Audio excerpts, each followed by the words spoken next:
very warm welcome to Bharata First. You're watching Big Picture with me, Frank Rausen Pereira. First, let me inform you about Bharata First Knowledge Center, an initiative that will help each one of you and transform the way you learn. You can go to our website kc.bharatafirst.com for more details. Ensure that you look at the FAQs. Most of your questions will be answered there. Register now and avail the limited period early bird discounts. The orientation is on June 30th and live classes start on July 1st. Since you're here, I would like to thank you for your continued support. For those of you who haven't already subscribed, please like the video, subscribe, hit the bell icon and then all notifications, and do share the content as well so that more people get to know about Bharata First. You can follow our social media handles for all the latest updates and also subscribe to our newsletter to get some incisive content. The Bharata First team runs a daily Big Picture quiz. Please do participate by going through the description in Big Picture videos. Here are the UPI IDs for those of you who would like to come forward and contribute. A small contribution that you make will be a giant leap for us to keep bringing you this content. So do continue to show your love and support. I need it now more so than ever. In case you have some trouble with the UPI IDs, you may use the payment link in the description box below and follow the steps. All this information along with some must-see recommendations are in the description of the video. Please go through it. And now on to the discussion. After around 3-hour-long talks with Jammu and Kashmir political leaders, Prime Minister Narendra Modi said delimitation has to happen at quick pace so that polls can take place soon. After the meeting where the demand for Jammu and Kashmir statehood was raised by many, Union Minister Amit Shah said delimitation exercise and peaceful elections are important milestones in restoring the same.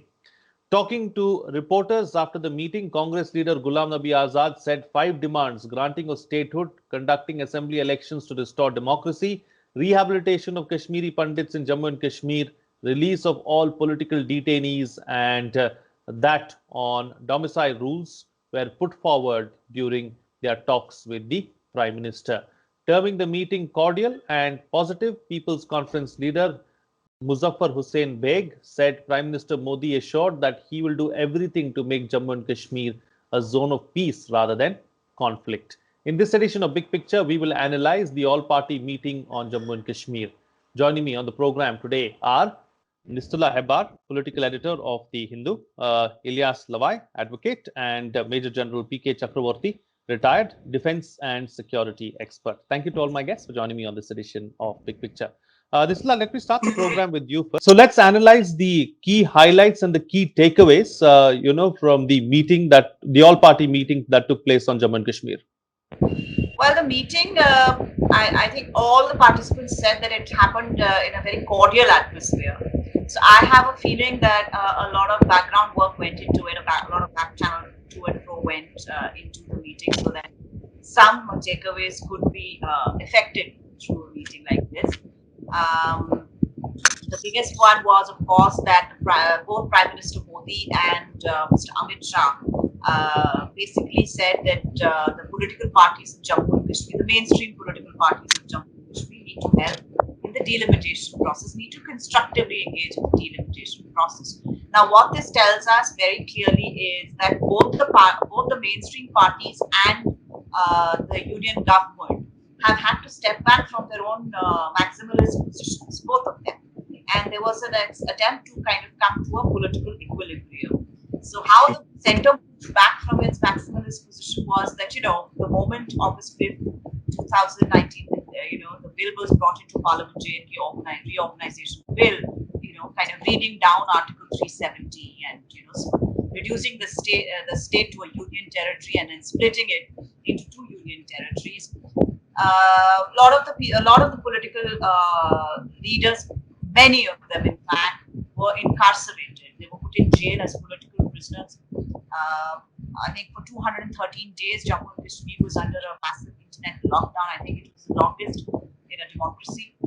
And a lot of changes were brought into executive orders and legislations to deal with Jammu and Kashmir. Their old constitution was done away with, so a lot of the changes had to amalgamate with the Indian legal framework.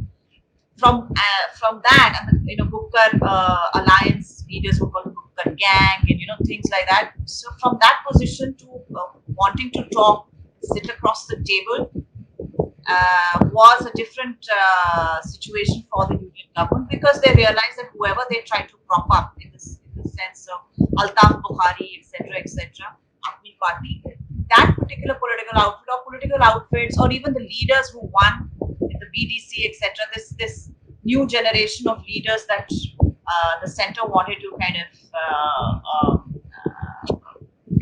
build up as a parallel thing, that wasn't working. They still lacked legitimacy. People still saw the old mainstream parties as their parties, and for the mainstream parties, from going and saying that we are not accepting this reading down of Article 370 and we will not fight elections and assembly elections, etc., and then being jailed and everything, and then coming out one by one, and then saying, okay, we will fight the district development council elections, which were the first of its kind in Jammu and Kashmir. Now, the reason for that was very simple. If you recall in history, because we keep going back to history, in 1942, when the Congress Party, in 1939, sorry, when the Congress Party said that they will continue with the independence agitation. And in 1942, they organized the Quit India movement. They quit all the ministries that they had been part of under British India in the 1937 elections.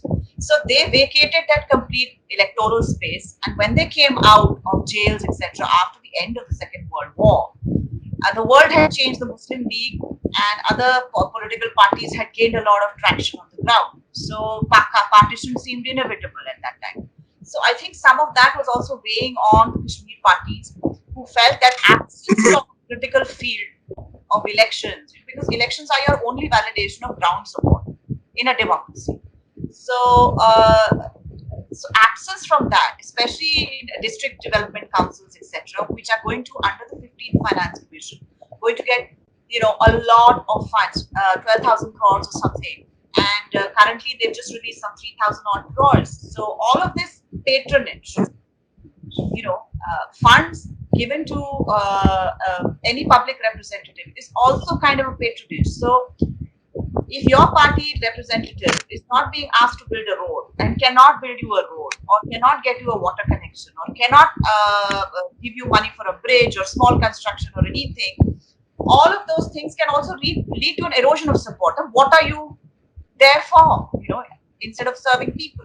So all of that, I think, played on their minds, and they felt they cannot be out of the political situation. And they had to demonstrate to Delhi that they were still something to reckon with on the ground. And they did quite well. They got 110 seats. So they did quite well. And all of this kind of describes the situation of what happened yesterday. That both had to get off from their maximalist position, sit across the table. What the government was offering was, you help us in the delimitation, you help us constitute an assembly, and the statehood will happen.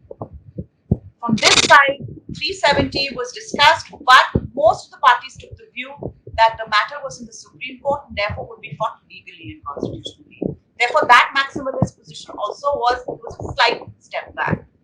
Some parties argued statehood first, elections later. But I have a feeling that this is going to get resolved in because currently, when it comes to these kind of things, the government does hold the cards.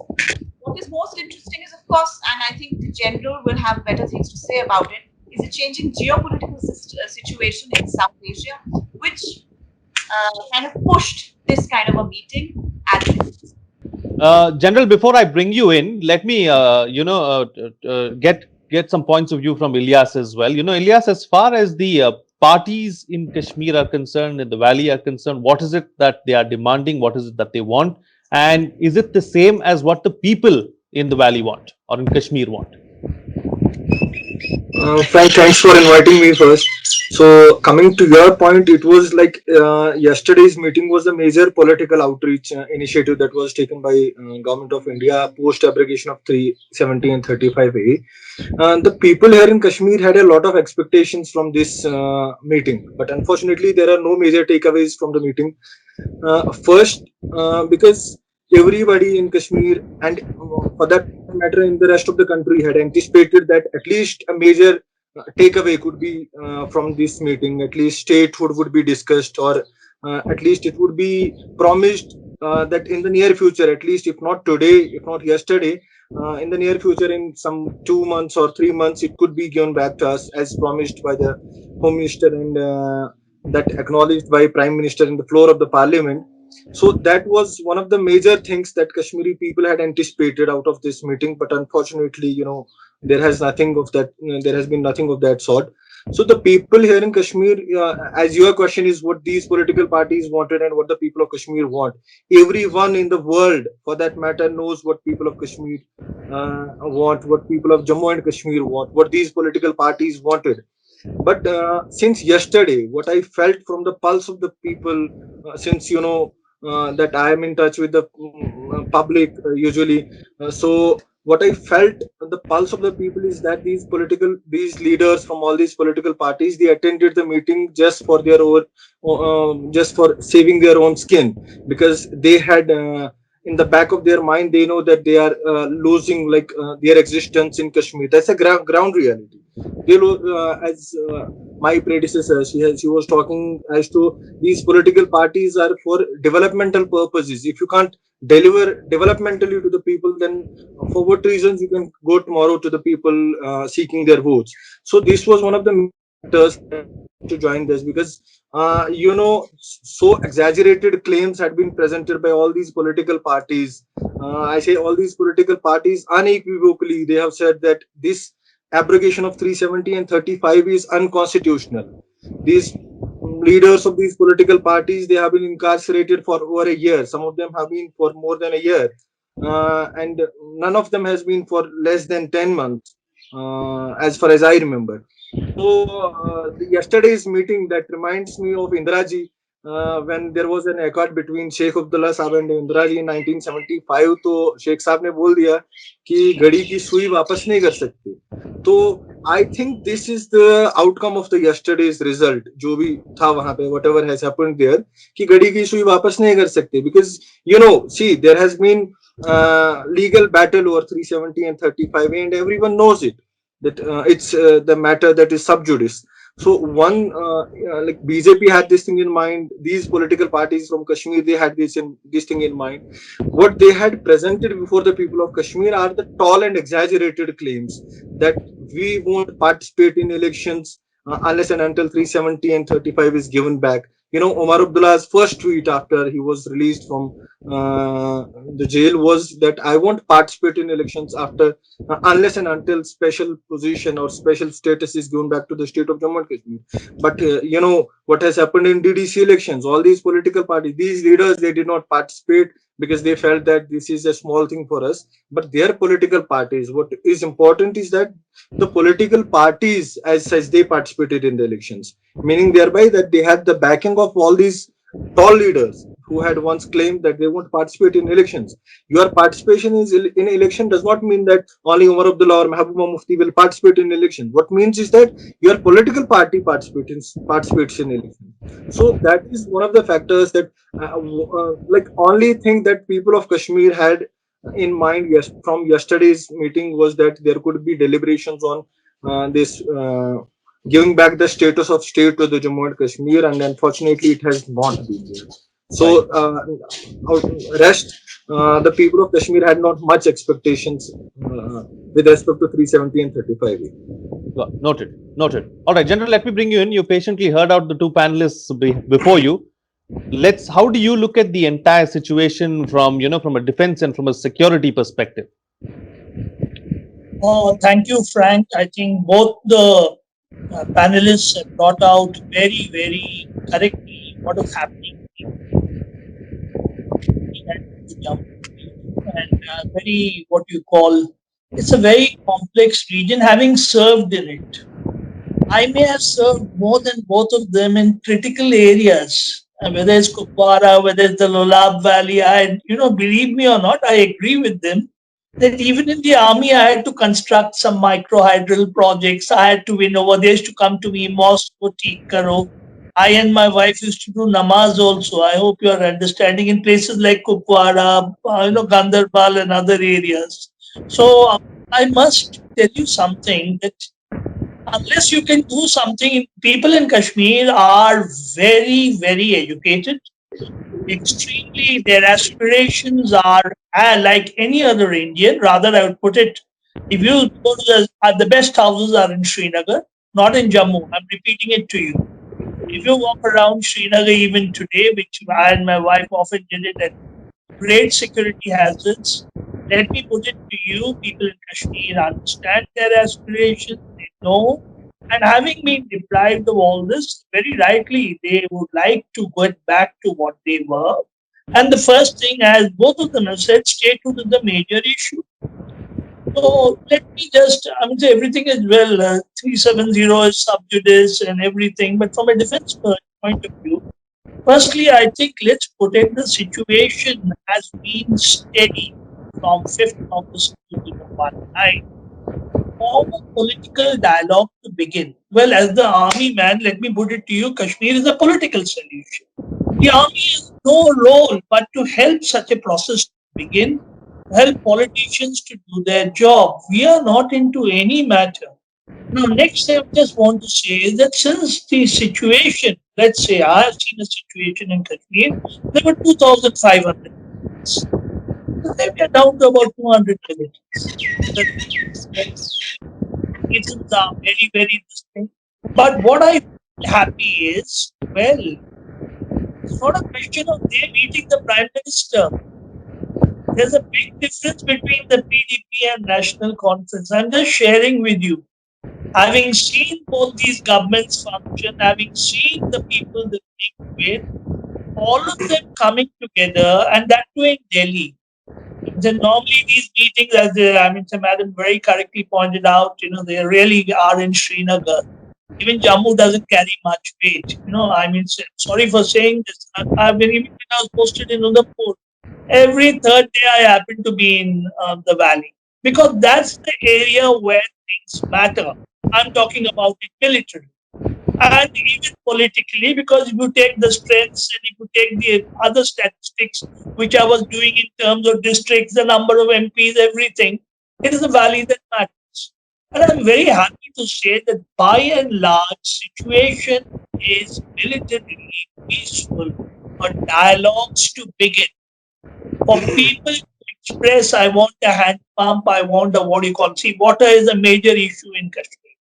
I mean, if it doesn't snow and see the whole dependence, very few canals, the rivers, the Jhelum is, very badly stretched. So all these issues come in. Well, politicians, very nice they have come. I think politicians, there's someone, once when I was doing my staff college, it said, they are very strange bedfellows. You'll often find changes taking place, and that's nothing uncommon, particularly for Kashmir. I do remember Sheikh Abdullah was for 11 years in jail, and after that came and stayed in Pandit Jawaharlal Nehru's house. Say, it's nothing uncommon. Thereafter, how Sheikh's funeral, you had everything. So it's nothing very uncommon. Yes, I would put it as a general, it's rare that you meet a politician except for the state of Jammu and Kashmir, where, you really are in close, believe me or not, you don't know politician ever meets you except in the state of Jammu and Kashmir, because that's where you understand, what politics means, because politics is actual. Well, I, for one, militarily see the picture to be very positive. Madam wanted the geopolitical issue. It's a very, very big issue. I cannot cover it in a short time. Right. But suffice to say, the United States is planning a move out of Afghanistan. The ISIS, which possibly was a territory holding machine, has now become a player in many regions of the world. The Taliban is one more area where we are trying to explore. I will leave it at that. And I would also put it to you that, well, say it's just the beginning. In Kashmir, armed forces, we make a statement, Frank. Never make a statement that things are hunky-dory. This is what I learned in my years, because I earned my pay and today I'm earning my pension due to Jammu and Kashmir. Never say things are okay. Things are today stable. This is the report. So I can only say, well, it's a nice chapter. Let's see how it's. So, Nisla, let's take the discussion forward now, and let's talk about, the general has spoken about one chapter and saying that the chapter is stable right now. Looking at what we saw on Thursday with regards to the all party meet, would you say that this chapter is going to progress, and how do you see it progressing? Well, I think there are still going to be some pulls and pressures in terms of statehood first or assembly first in terms of public rhetoric. But I have a very strong feeling that since the Delimitation Commission for Jammu and Kashmir has already got off the ground and had all these meetings with the 20 DCs, etc., asked for basic data and all of those things are going to move forward. In February of this year, the Delimitation Commission had asked for a meeting with, for a full meeting. 3 of the 5 associate members, NC MPs, National Conference MPs, Dr. Farooq Abdullah, Mr. Hasnain Masoodi, and Mohammad Akbar Lone, they absented themselves from that meeting. So only the 2 other associate members, the 2 MPs from BJP, including Dr. Jitendra Singh, they participated. So they boycotted that meeting. I have a feeling that that boycott situation is going to be ameliorated at this point. And what we are going to see further is some of the detailing issues with regard to delimitation of seats. There are going to be issues raised because of the fact that for Jammu and Kashmir, an additional criteria of geographical spread has been added apart from population for the delineation of seats, because in other parts of the country, population is taken as the major criteria for delineation of seats. So there are fears in the valley that that's because Jammu has these larger spaces, etc.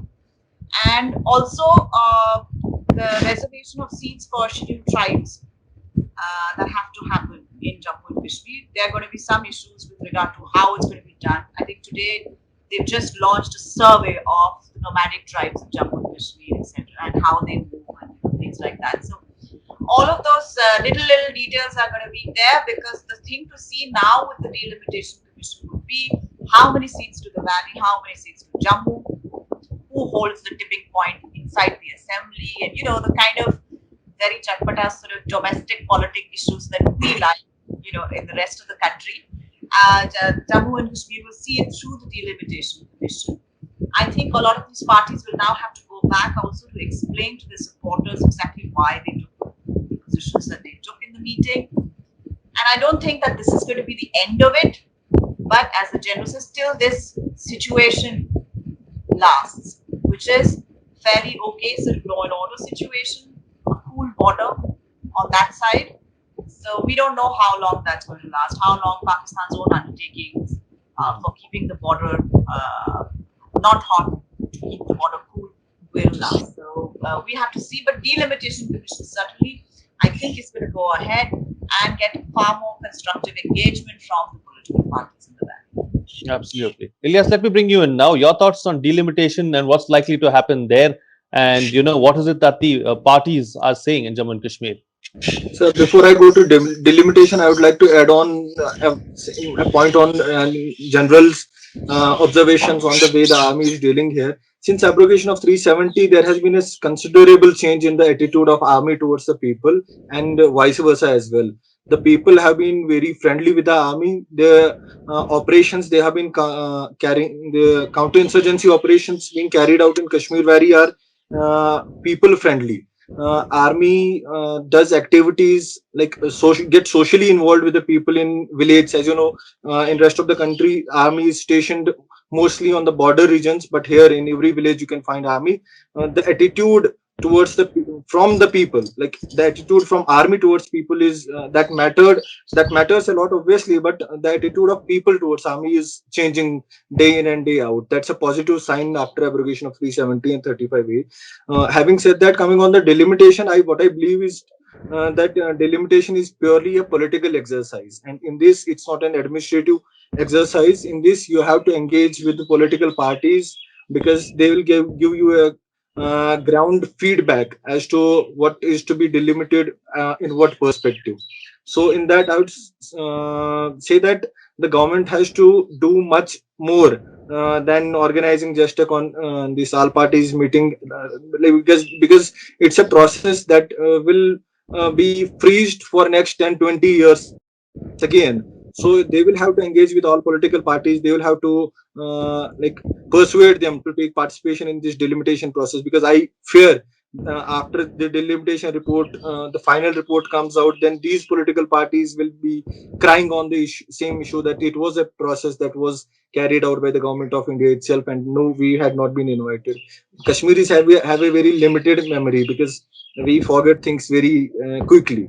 Our leaders forget their 1 years of incarceration. So the general people, the Kashmiri people, what we want is basically that we want peace to prevail in the region. We don't want one thing I would add on here is that when these political parties after 370, I'm sorry that I'm taking more time.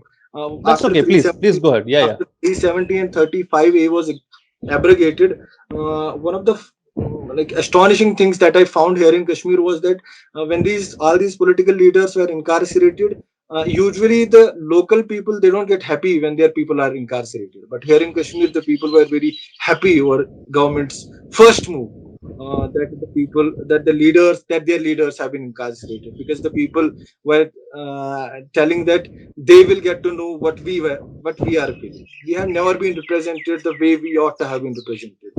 So what I expect from the government of India is that they must engage with these political parties, persuade them in the delimitation process, because it's only then at least this issue will not crop up in future.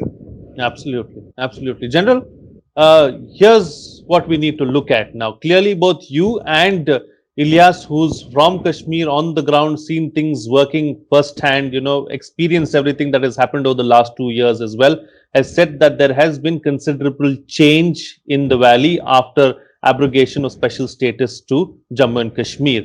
Now, if the once outstanding issue that still remains, the big one, is statehood, of course. If statehood is given back to Jammu and Kashmir, do you fear that we go back to a situation that existed a few years ago and the security situation could be a little troublesome? I really don't think so, because you see, the situations are very dynamic. They are very, and see how do situations go to a particular direction. If you look at the present situation, you have made a union territory so that security forces can act a little more freely in case of a situation develop. As Ilyas has very correctly brought out, but it doesn't mean that we start, the army has also learned how to deal with Kashmiri people. There's been a lot of interaction. There has been tremendous interaction, starting from a golf course right up to schools to bakeries. Everything the army has been doing. You go to Baramulla. I'm not talking of today Srinagar or Jammu, or I'm talking of Baramulla. I'm talking of Kupwara. I'm talking of the Lulab Valley. I'm talking of places which are remote. We are there, and we have made sure that whenever the gas cylinders run out, we give our gas cylinder. We give them that. So that cooperation, that what you call a bonhomie, which is there, has come in. So we get in statehood, what will happen? You get in statehood, the whole thing that happens is that you've got a state machinery, you've got the state card, you've got the state IPS, you've got the state IAS, you've got the state machinery functioning. The Indian Army, I don't think the state is going to, tell the Indian Army, okay, now you pack up your bags and go to the Chinese border. I don't think that's going to happen quite some time. We are there, we are well established, we have got our entire establishments, even we help the civil administration.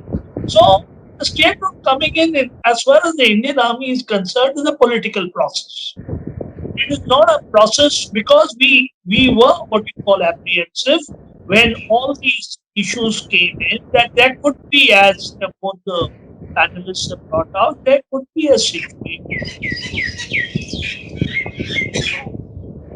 But as Ilyas very correctly brought out, the people look at it in a very, very, shall I put it, pragmatic way. If they look at it that, look, yeah, let these people also go through what we have been going through. So that means they understand that the Indian Army is there for their support. So I really feel that these are decisions which are best taken by political leaders. I respect the government. As a soldier, it's my duty to respect both the panelists really are more educated on the subject, respect you and the government of India. Believe me, there's no fear. Do what you feel is best in the interest of Jammu and Kashmir, best in the interest of the people, the interest. The army is only a facility. We are Right. nobody, give you, please get involved. We cannot do it. We don't have the. Yes, if today somebody's child is sick, I can get him admitted in a military hospital, give him the treatment, undertake an operation. There are people who used to tell me, please, sir, इसको base hospital Srinagar में ले जाओ, ये जिंदा हो जाएगा. हमने जिंदा किया. We made sure. These are our jobs. This is all we can do. We cannot certainly come and interfere with what the higher macro level thinking is. Yes, as far as Pakistan is concerned, let me assure you that today one thing is very clear. The mere I have seen 2,500 intelligence around, and the control. Today that control is not there. About 200. And many of them are local militants who don't have a long shelf life. I'm being very frank with you. The shelf life also you're going to see of a military. All right, Right. all these are issues which are separate, but little that I say, it's up to government, political leadership of Kashmir, and the people, the Awam, shall I put it, in Kashmiri terms, to decide. Absolutely. All right. Time to get quick closing comments now from all my panelists with the best way forward and how do we go forward. Starting first with you, Nisula. Well, Kashmir is a very long-running sort of a issue. So what you say today will probably not apply tomorrow. But one of the truisms of this entire situation is that above all, it is a political issue, and it has to be resolved. It is not an issue that is only domestic. It has a lot of geopolitical implications as well. So all of those things also have to be taken into account. And the kind of outreach that happened on Thursday, if the government and the parties continue to have some sort of a dialogue, that is always good all around. That's all I can say on this. Absolutely. Ilyas? Sir, I would say that the government of India has not to show us the old wine in new bottles. It has to be sincere now. It has to be action oriented. Unless and until it is sincere with the people of Kashmir, then nothing materializes and nothing positive comes out of it. Absolutely. And General, close the show for us with your quick concluding remark. Yeah, quickly, I would like to say I'm grateful to the people of Kashmir, grateful to the governments of both these people. Firstly, for taking a step forward, I expect the connectivity over the Chenab to take place and the railway line going from Mumbai to Baramulla very soon. And that would see possibly, a new horizon coming in, because after all, politics is the will of the people. And I've seen it all over the world, including the United States. I'm sure I look at issues very positively, having been in Kashmir, having earned my bread and butter from Kashmir, having learned so much, me and my family from Kashmir, and my love for the Kashmiri people. Absolutely. All right. We'll have to leave it at that. Thank you so much to all my guests for joining me on the program and putting things into perspective for us. So what's coming out of this discussion is that the meeting is a step in the right direction. After the anger and animosity over the last 2 years, this comes as a breath of fresh air. Both the center and the parties from Kashmir did not take maximalistic approaches. It seemed like there was a genuine effort to sort out the differences and work towards a better future. This is just a start and there is still a long way to go. We have to proceed with caution so that the process is not derailed. Well, before I go, let me inform you about Bharata First Knowledge Center, an initiative that will help you transform the way you learn. You can go to our website, kc.bharatafirst.com, for more details. Ensure that you look at the FAQs. Most of your questions will be answered there. Register now and avail the limited period early bird discounts. The orientation is on June 30th and live classes start on July 1st. So register soon. Thank you once again for your continued support. For those of you who haven't already subscribed, please like the video, subscribe, hit the bell icon, and then all notifications. Do follow our social media handles for all the latest updates, and you can also subscribe to our newsletter to get some incisive content. The Bharata First team runs a daily Big Picture quiz. Please do participate by going through the description in Big Picture videos. Here are the UPI IDs for those of you who would like to come forward and contribute. A small contribution that you make will be a giant leap for us to keep bringing you this content. So do continue to show your love and support. All this information and some must-see recommendations are in the description of the video. Please go through it. That's it from me. See you again next time.